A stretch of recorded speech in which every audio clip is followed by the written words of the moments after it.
this is a perfect example.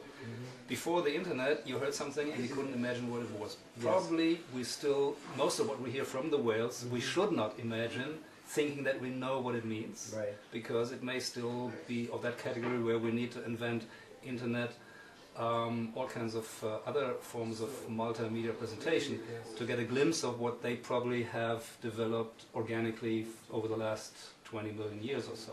It may be the case, we don't know, because the hypothesis is threatening to our sense of superiority. And I think it's about, we also should mention that it's not just the bug of the water, the Bauhaus and the internet of the whales, it's also the fact that our species is threatening their survival on a large scale. So our ignorance probably cuts ourselves off from developing our Weltgeist in the communication with other species. Well, yeah, so with these beluga whales, for example, that make this hissing kind of white noise that until the internet you could tell was a whale. You could tell had the potential to be something so deep that we couldn't imagine it before we had our own example of it. The other thing to realize about the beluga whales, every place I've ever worked with them, they're being killed.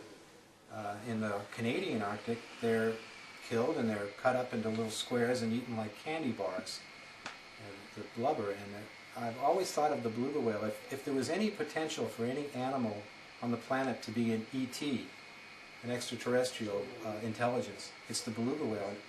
And here is our best candidate, and this is what we're doing. So even when I go somewhere, which I think is wilderness, they won't come close to me because I might be out there with a guitar, and they don't know the difference between a guitar and a gun. And so I'm always dealing with it, even as I'm thinking in my head of the internet or the aesthetic. I'm also constantly dealing with the politics of it. And sometimes I've been threatened by native people who see me as a messenger for something new, and they don't want to change it. And the beluga whales might be gone from the planet before we figure it out. Before we know how much they could help us advance in things that are kind of where we are blindfolded in a way. Blindfolded towards what the potential of the wealth and the richness of the other spaces that they can offer to us.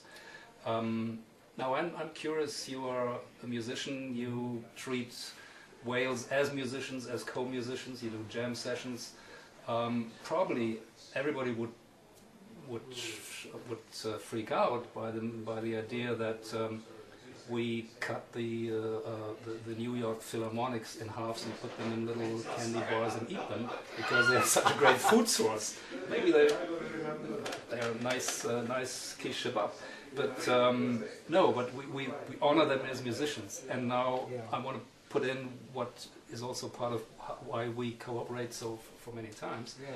When I first joined you in one of these orca musical encounters, I thought, this is so great, and how can people learn to appreciate this? And so our answer has been to create spa worlds, pools that bring the underwater sound and bring the musicality of whales to human environments in order to help, to bring the notion that whales are musicians, and you play with musicians, but you don't kill and eat them.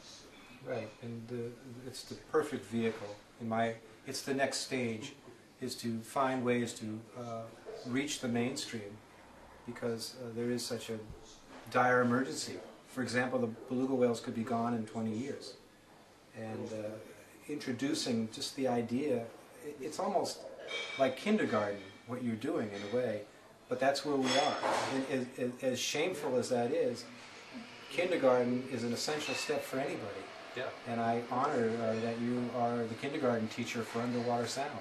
Okay, by offering it to the mainstream. So we've got liquid sound in Bad Sulzar as the opera house filled with water and Weltgeist and whale sounds.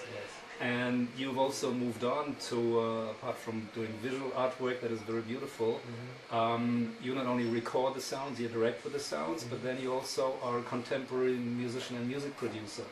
And you've got a great CD out, Belly of the Whale. What is this? Or how do you bring other musicians into the whale? Well, for 25 years I've been going out on the water all over the world, putting a underwater microphone in and a speaker in and trying to interact. And for every 5 minutes of good recordings I might make, I might have 20 hours of just the animal or just the sound of current or cruise ships. And like you, I'm trying to find ways to introduce people to what goes on under the water. And one way I've done it is about 4 years ago I sat down at my computer and started to make small samples, sound samples of maybe 10 to 20 seconds in length of all the different kinds of sounds. I had 20 orca sounds, 20 beluga sounds, I had cruise ships, I had lobsters and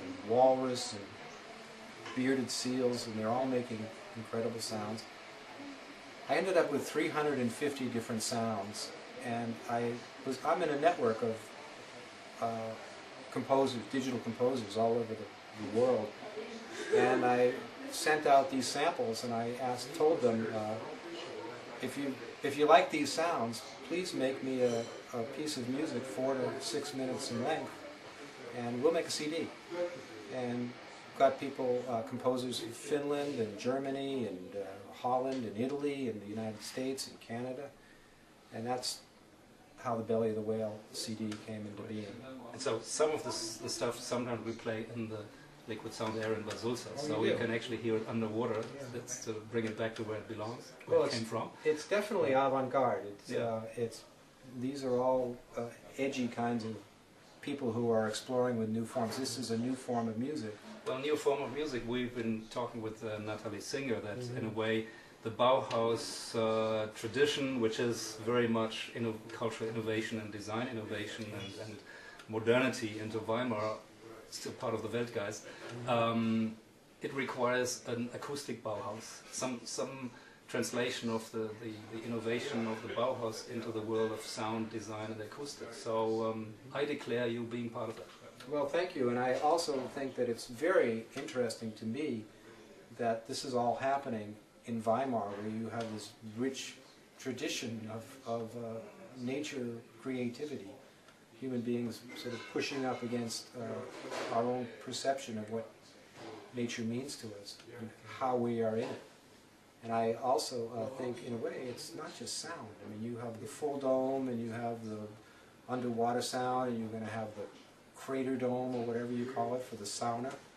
And because this kind of media of nature is so new, it needs new vehicles to draw people in, to be able to, because if you just make a film, you're making another documentary of the other 50,000 other documentaries are made, and at some point it stops being what the subject is, whether it's leopards or flowers, and it just becomes, oh, this is another documentary. So by making a new form, it becomes engaging on several levels at once. And so I honor that very deeply. Well, thank you. I think we can confidently state that if Weltgeist as a term can be taken serious, it will encompass also the intelligence of nature and the Geist parts of animals, plants, crystals, whatever, and it has to transcend the human isolation of feeling claustrophobic within your own mind, and communicating with nature is something for little kids. It's also something for adult avant-gardists and everybody in between. I've worked at both ends. I did a pavilion for Japan Expo, which was basically a musical instrument that played whale sounds to create music. It was made for young kids, and we had very long queues. The other thing that, still speaking about media, is if nature is three-dimensional, so this dome experience for visuals, and we are, as much as we all love sound, human beings are primarily visual, and if you can create a different environment to bring people into, in some ways it is closer to nature than a flat screen, which is the traditional film.